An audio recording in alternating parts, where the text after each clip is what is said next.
اعوذ باللہ من الشیطان الرجیم بسم اللہ الرحمن الرحیم۔ السلام علیکم۔ آج کا عنوان ہے قارون کی دولت کا انجام۔ یہ قصہ بنی اسرائیل کے ایک بہت امیر آدمی قارون کا ہے۔ قارون حضرت موسیٰ علیہ السلام کی قوم میں سے تھا۔ اللہ تعالیٰ نے اسے بے شمار دولت دی تھی۔ اس کے پاس اتنا خزانہ تھا کہ اس کی کنجیوں کو بھی کئی طاقتور آدمی مل کر اٹھاتے تھے۔ سونا، چاندی، ہیرے، جواہرات، قیمتی کپڑے اور طرح طرح کی نعمتیں اس کے پاس تھیں۔ لیکن دولت کے ساتھ ساتھ اس کے دل میں غرور اور تکبر بھی آ گیا تھا۔ قارون اپنی دولت پر بہت ناز کرتا تھا۔ وہ لوگوں کو نیچا دکھانے کے لیے قیمتی کپڑے پہنتا، شان و شوکت کے ساتھ بازاروں میں نکلتا اور لوگوں کے سامنے اپنی دولت کا اظہار کرتا۔ اس کا دل اللہ کی شکر گزاری سے خالی ہو چکا تھا۔ وہ یہ سمجھنے لگا تھا کہ یہ سب دولت اس نے اپنی عقل اور محنت سے کمائی ہے۔ وہ یہ ماننے کو تیار نہ تھا کہ یہ سب کچھ اللہ کی عطا ہے۔ حضرت موسیٰ علیہ السلام نے اس سے نصیحت کی۔ انہوں نے کہا کہ اللہ نے تمہیں یہ دولت آزمائش کے لیے دی ہے۔ اس دولت پر غرور نہ کرو، اللہ کا شکر ادا کرو، غریبوں اور ضرورت مندوں کی مدد کرو، زکوٰۃ ادا کرو، آخرت کی تیاری کرو اور دنیا میں فساد نہ پھیلاؤ۔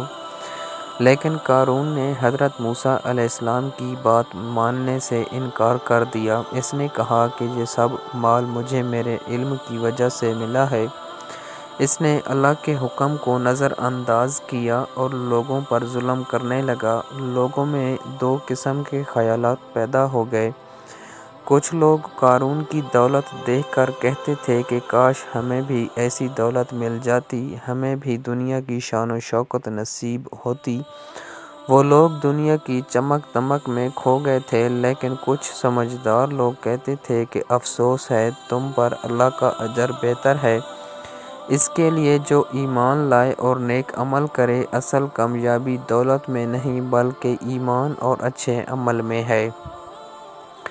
قارون اپنی دولت کے گھمنڈ میں اتنا آگے بڑھ گیا کہ اس نے اللہ کے حکموں کو بھی بھلا دیا۔ وہ غریبوں کی مدد نہیں کرتا تھا، وہ لوگوں کو حقیر سمجھتا تھا۔ اس کے دل میں رحم باقی نہ رہا تھا۔ اس کی محفلیں عیش و عشرت سے بھری ہوئی تھیں، اس کے دروازے غریبوں پر بند رہتے تھے۔ وہ اپنے خزانوں کی حفاظت میں مصروف رہتا اور یہ بھول گیا تھا کہ اصل حفاظت اللہ کے ہاتھ میں ہے۔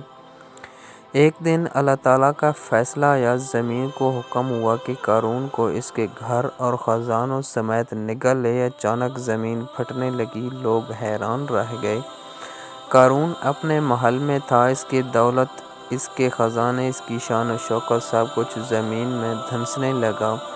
وہ چیختا رہا، مدد کے لیے پکارتا رہا، لیکن کوئی اسے بچا نہ سکا۔ نہ اس کی دولت کام آئی اور نہ اس کے خادم، سب کچھ مٹی میں دفن ہو گیا۔ جو لوگ پہلے قارون کی دولت کو دیکھ کر حسرت کرتے تھے وہ اب ڈر گئے۔ وہ کہنے لگے کہ واقعی اللہ جسے چاہتا ہے بے رزق دیتا ہے اور جسے چاہتا ہے کم کر دیتا ہے۔ اگر اللہ ہم پر مہربانی نہ کرتا تو ہمیں بھی زمین میں دھنسا دیتا۔ اب ہمیں معلوم ہو گیا ہے کہ کافر اور مغرور لوگ کبھی کامیاب نہیں ہوتے۔ اس واقعے سے ہمیں بہت بڑا سبق ملتا ہے کہ دولت اللہ کی نعمت ہے، لیکن اگر اس نعمت کے ساتھ شکر نہ ہو تو وہ نعمت مصیبت بن جاتی ہے۔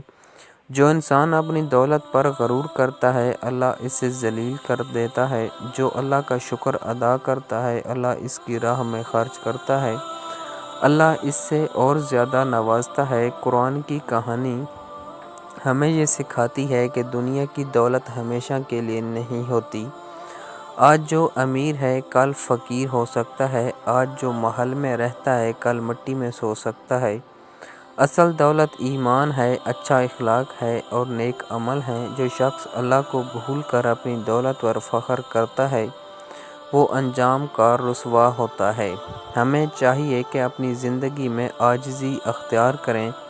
جو کچھ ہمارے پاس ہے اسے اللہ کی عطا سمجھیں، غریبوں کا خیال رکھیں، ضرورت مندوں کی مدد کریں، اپنی دولت کو اللہ کی راہ میں خرچ کریں، تکبر اور غرور سے بچیں، کیونکہ غرور انسان کو اندھا کر دیتا ہے اور شکر انسان کو بلند کرتا ہے۔ قارون نے اپنی دولت کو اپنا خدا بنا لیا تھا۔ اس نے یہ سمجھ لیا تھا کہ اس کے خزانوں سے ہی اس کی عزت ہے، لیکن اللہ نے دکھا دیا کہ عزت اور ذلت اس کے ہاتھ میں ہے۔ ایک لمحے میں اللہ نے اس کی ساری دولت ختم کر دی۔ یہ اس بات کی دلیل ہے کہ انسان کتنا ہی طاقتور کیوں نہ ہو، اللہ کے حکم کے سامنے بے بس ہے۔ یہ قصہ ہمیں یاد دلاتا ہے کہ دنیا آزمائش کی جگہ ہے۔ یہاں جو کچھ ہمیں ملتا ہے وہ امتحان ہے۔